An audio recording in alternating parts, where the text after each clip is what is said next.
Boa noite, estamos entrando no ar agora mais um episódio do podcast Quebrando o Molde. Hoje estou acompanhada da minha equipe Maria Tainá e Karina Duarte e vamos trazer um assunto muito importante e pouco falado no nosso âmbito escolar, que é a maternidade e seus desafios. Hoje estamos com a nossa aluna Tainá Martins, estudante, mãe e grávida de 8 meses, com Camila, mãe de 2 meninos e estudante do primeiro semestre de secretariado. É uma alegria entrevistá-las nesse mês das mulheres. Vocês, para nós, são exemplos de muita determinação.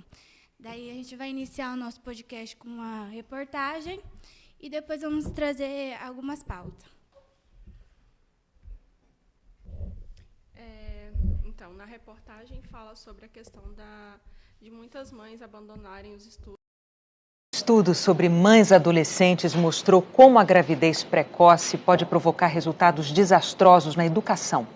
Nesta aula, numa unidade de saúde para adolescentes grávidas ou que acabaram de ter filhos, as intenções são as melhores. Depois que ele nasceu, eu vou voltar a estudar, vou ir atrás da minha vida. Tem que seguir a vida, né? Terminar os estudos, procurar emprego, enfim. É na adolescência que se decide grande parte do nosso futuro. Quando surge uma gravidez precoce, aumentam as responsabilidades, os desafios, principalmente para as mulheres. Para serem mães, muitas sacrificam justamente aquilo que poderia dar um futuro melhor para elas e seus filhos. No Brasil, nós temos uma preocupação porque temos uma menina de 10 a 14 anos que se torna mãe a cada 21 minutos. A idade da primeira relação sexual está acontecendo entre 14 e 15 anos, a média. A Stephanie engravidou com 16 anos. Depois que ele nasceu, eu esperei ele sair mais ou menos do peito e tentei voltar a estudar. Só que aí ele ficava chorando muito para mim não poder ir para a escola e eu parei de novo. Um estudo feito pela Fundação Abrinq mostrou que menos de 20% das mães no Brasil não concluíram o ensino fundamental, ou seja, estudaram menos de 7 anos. E esse número salta para quase 30% quando consideramos só as mães adolescentes, com até 19 anos. A situação é ainda mais dramática nas regiões Norte e Nordeste. O percentual de mães adolescentes que não concluíram o ensino fundamental passa dos 35%. A gravidez precoce, ela é, sem sombra de dúvida, um fator propagador de pobreza para a geração seguinte. Essa menina provavelmente sai da escola, não se forma, não acessa bons postos de trabalho e, portanto, provavelmente vai constituir uma família pobre. Em Alagoas, onde em 2017 praticamente uma em cada 4 mães tinha até 19 anos, encontramos Luana. Meu sonho é estudar, trabalhar de doutora e dar uma vida melhor para meus filhos. A primeira filha nasceu aos 15 anos e o segundo aos 17. Parei na 6ª série. Depois que engravidou aos 15 anos, a Natasha teve apoio da família e de uma ONG para voltar a estudar. Hoje, aos 19, faz faculdade de enfermagem. Eu já precisava estudar. Com um filho, eu precisava ainda mais. O conhecimento ninguém tira de você. Não pode desistir. Nunca, jamais. Todos por conta dos filhos, né? Aí também tem essa questão das mães que trabalham fora de casa, que cuidam dos filhos, que estudam, né, fazem as tarefas de casa e elas são super valorizadas como super mulher, né, super mãe.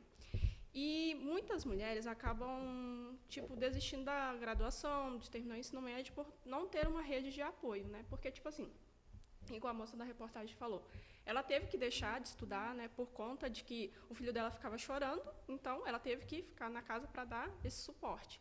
Então, eu queria fazer uma pergunta para a Camila, se ela foi julgada por ter voltado a estudar, né? Porque tem essa questão, né? Aí vai abandonar o seu filho e vai estudar, e aí? Como é que você lida com isso? Se você foi julgada, e como que foi?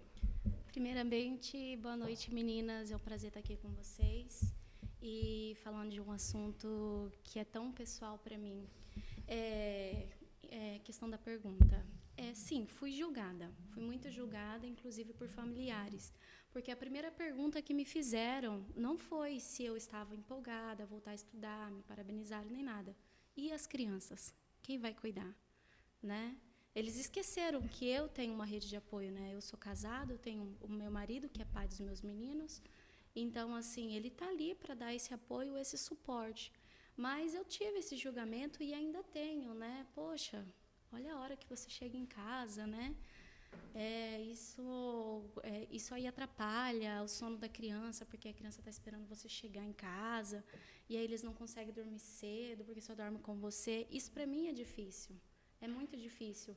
Inclusive, quando acontece alguma coisa, por exemplo, na prova que teve da professora Cláudia, recebi uma ligação que meu filho tinha caído, estava machucado, e aí ele não parava de chorar. Não parou com o pai, nem com a avó, e me ligaram. Fala com ele, eu tive que falar. Ele, mamãe, vem embora, eu tô com medo, vem embora, tá doendo. E aí eu conversei, né, com ele. Eu falei, não, a mãe já tá saindo, eu tô indo, mas você tem que parar de chorar, você tem que se acalmar. Mas, por fim, a gente recebe esse julgamento, até porque os filhos veem isso na gente.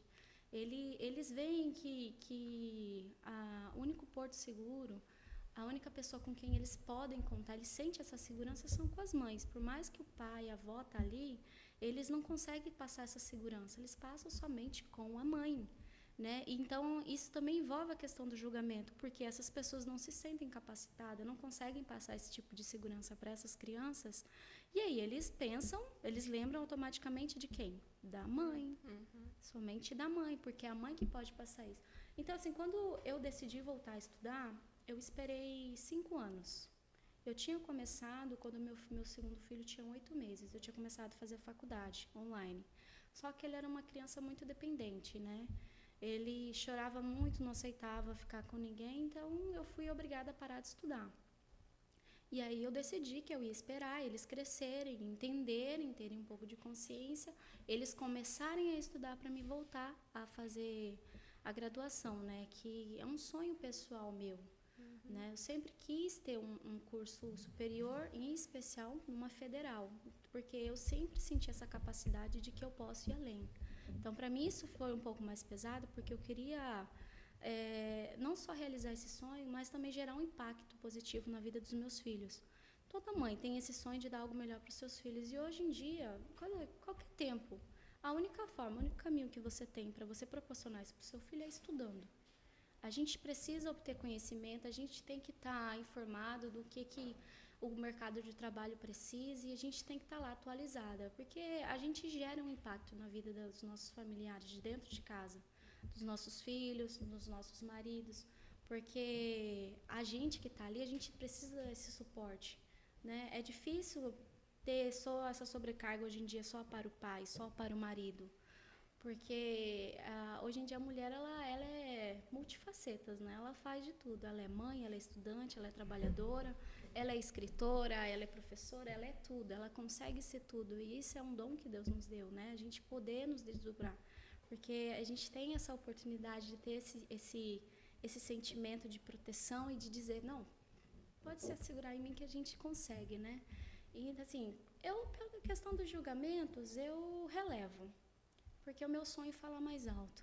E eu converso muito com os meus filhos e, graças a Deus, eles têm essa compreensão de entender que a mamãe está aqui, porque a mamãe precisa estudar, a mamãe precisa ter um emprego melhor, para que um dia eles possam ter a oportunidade de ter um estudo muito melhor do que eu tive. É uma coisa interessante que você falou, essa questão do julgamento, né? Às vezes, é uma situação, né? A mulher engravida, né?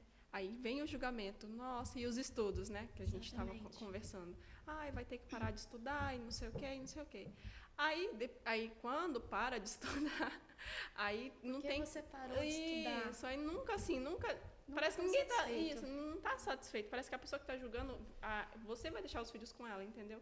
Então, assim, é uma coisa muito... Não sei, que a gente... triste, para falar bem a verdade, porque quando eu tive meu primeiro filho, a primeira coisa que me falaram, nossa, mas tão nova, você tem que estudar. Isso. Mal sabia que era um sonho meu que eu estava realizando. Eu tinha 5 anos de casada, meu sonho era ser mãe. E eu realizei o meu sonho, né? E aí, logo em seguida, eu já tive o meu outro filho. Meu Deus, é tão pequeno, você já está tendo outro, e seus estudos? Seu marido não vai dar conta, porque sempre cai esse julgamento para o marido, né? Sempre o homem. É muita coisa para ele fazer. A mulher pode fazer tudo, né? O homem não. É isso que é engraçado, né? Porque, tipo, aí se você fosse ter que cuidar dos seus filhos, aí a pergunta, né? e não vai voltar mais a estudar. Exatamente. E eu não tive esse amparo, porque é só eu e meu marido. Meu marido trabalha e eu cuido das crianças, né? Assim, e olha que a minha família mora todo mundo aqui, mas eu não tive um apoio, né? Eu não tive esse apoio, esse amparo, para que eles pudessem estar me ajudando. Eu falei, não, eu cuido do seu filho, pode estudar. Né? Eu seguro o seu filho para você tomar um copo de água. Não tem isso. Sorte de quem tem, entendeu? Então, assim, é só eu e meu marido. A gente criou a nossa própria fortaleza, ele me apoiou nos meus sonhos. Ele viu o tempo que eu estava me sentindo segura, que era agora, que os meus filhos já estão mais grandes, para mim poder estar aqui. Mas porque se eu fosse depender de julgamento das pessoas, eu não saía do lugar, eu ia viver com medo de deixar, porque eu vim, no primeiro dia de faculdade, eu vim chorando porque eu deixei eles em casa. E assim, eles falavam, mãe, você vai voltar muito tarde. Eles ficaram até 11 horas acordados me esperando. E para mim tirar, assim, tentar se acostumar com esse desligamento, né? Isso foi dolorido. Agora tá mais fácil, né? Mas pra gente é sempre bem mais difícil, né, Tainá? Sempre bem mais difícil. Mais uma pergunta em relação a tudo isso, né? Como não se cobrar tanto, né? Nessa questão. Então, entra aquele quesito do seu sonho falar mais alto, né? Porque, como eu acabei de falar, se você for parar para pensar, você fica com medo e você não sai do lugar. Eu tenho comigo assim, você tá com medo? Vai com medo mesmo. O importante é você ir. Eu vim com medo, né? Eu tô passando por um processo, né, de estar assim longe dos meus filhos. Não é fácil, mas é algo que eu falei para mim mesma, é para um bem maior. Para o meu futuro, para a minha estabilidade financeira, para a minha estabilidade mental, que tinha uma vozinha na minha cabeça que falava, você consegue, você pode ir mais além.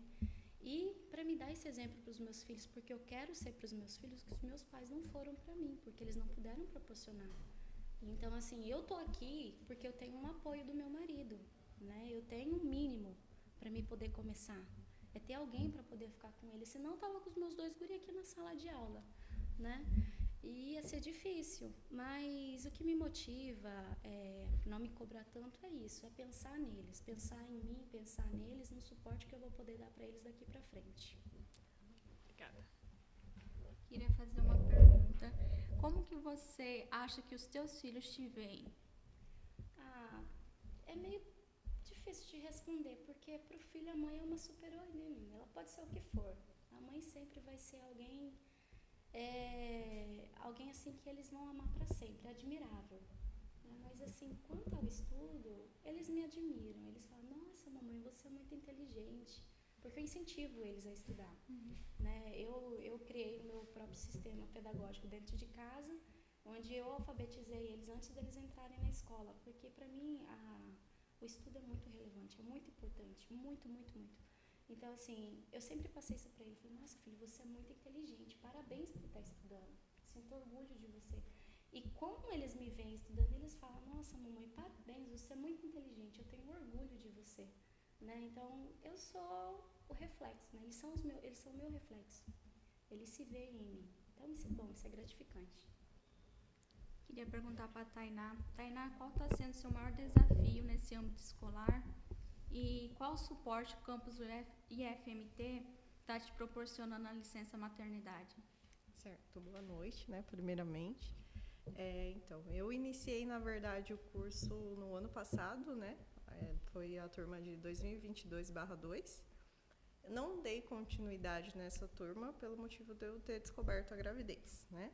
Eu já tenho uma filha de 4 anos, já era um desafio muito grande, né, igual a Camila falou, ter que deixar a criança em casa, passar o dia inteiro ali no trabalho, vir para a faculdade e chegar em casa tarde, né?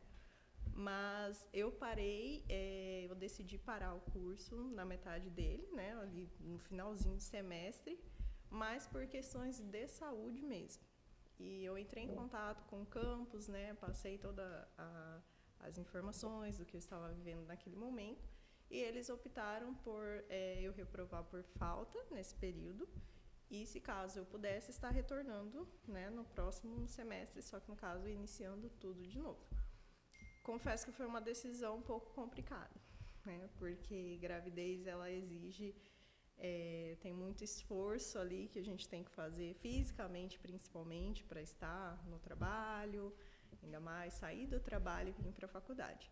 Mas, assim, eu encontrei muito apoio no campus, né, em questão mesmo com os professores, a minha comunicação com os professores melhorou bastante, porque eu me comunico, preciso adiantar algum trabalho, eu consigo. Em questão de prova também, né, eles estão me auxiliando. Se caso você precisar fazer a prova depois que a criança nascer, a gente faz virtualmente, enfim, dão uma opção para isso. Né? Então, assim, é claro, existem dificuldades, não é fácil. Vou ter que lidar com 2 crianças dentro de casa, mas eu acredito que é como a Camila falou, o mais importante é a gente querer fazer aquilo que a gente precisa fazer. Ainda mais nesse momento que tem 2 seres dependendo da gente. Né? A gente precisa se disponibilizar e, é claro, acima de tudo, o nosso sonho, que fala mais alto. Voltando um pouco atrás da sua trajetória, como foi a sua primeira gravidez? Eu também estava numa faculdade. É até engraçado, porque essa eu parei realmente. Eu já estava no 5º semestre de fisioterapia. Eu me formaria em janeiro desse ano. E foi no momento, eu estava entre os 19 e 20 anos, mais ou menos. Foi há 4 anos, 5 anos atrás, né? E no momento que eu descobri, em momento algum eu pensei em parar. Porque eu nunca tinha passado por aquilo, então. Eu não sabia da dimensão, das emoções, o que viria pela frente. Então, em momento nenhum. Só que eu tinha muita aula de anatomia. E a anatomia usa formol, usa muita coisa. E até mesmo os professores, na universidade que eu realizava, a faculdade, eu não encontrei apoio. Então, ao invés de me darem uma segunda opção, olha, faz dessa forma, né? Ou você pode fazer em casa, trazer um trabalho, enfim. Eu não achei esse apoio. Eu encontrei somente críticas. Olha, você consegue fazer agora, mas daqui tantos meses você não vai mais poder participar da minha aula. Eu ouvi isso de uma professora. Então, aquilo foi bem impactante na minha vida, no sentido assim, se eu não parar agora, eu vou parar lá na frente, então o que vai adiantar? Quase finalizando, né? Exato. Sim, então eu resolvi parar, aí depois eu não dei continuidade. Tentei fazer também outros cursos profissionalizantes mesmo, quando a minha bebê estava com 3 meses. Porém, 3 meses ainda depende muito da mãe, tem aquele processo de amamentação e tudo mais. Só que uma coisa muito importante que eu percebi da diferença. A minha cabeça naquela época, eu pensava somente em mim. Eu preciso fazer esse curso, porque eu tenho que fazer, enfim. E deixava ela em casa, e ela chorava e tudo mais, e não dava certo. E dessa vez não, eu vim com a minha cabeça totalmente mudada em relação a isso aqui vai acrescentar na minha vida agora, e lá na frente vai acrescentar na vida dos meus filhos. Então, quando você muda a sua cabeça, cura o seu emocional, principalmente, você consegue lidar melhor com a situação, né? E aqui no campus eu consegui encontrar muita oportunidade de apoio, que eu acredito que é o principal. Os professores mesmo comentam sobre o trabalho, né? Por exemplo, eu já fui adiante, olha, se meu bebê nascer tal dia, como que eu faço? As matérias vão ficar paradas, né? Eu vou ter que fazer alguma coisa. Eles vão disponibilizar o AVA para mim. Então, se caso o professor quiser colocar atividade ali, ou até mesmo uma prova, eu consigo. Já teve professores até que dizem que podem reaproveitar a nota, por exemplo, que eu tirei em uma prova, reaproveitar na outra. Então, assim, todo suporte necessário é possível, né? Conforme a necessidade de cada um. Dá até uma motivação, né? Sim. Continuar e terminar. Exatamente. Né? Apesar de todo o trabalho que você vai ter e tudo mais. Mas ainda bem, né, que você encontrou esse apoio aqui, né? Porque, igual você falou, na faculdade que você estava, não tinha essa rede, né, para te auxiliar, né, para te ajudar. Mas ainda bem. Sim. Então, a gente está finalizando o nosso podcast, né? Agradeço a participação das meninas. E é isso. Boa noite a todos e até a próxima.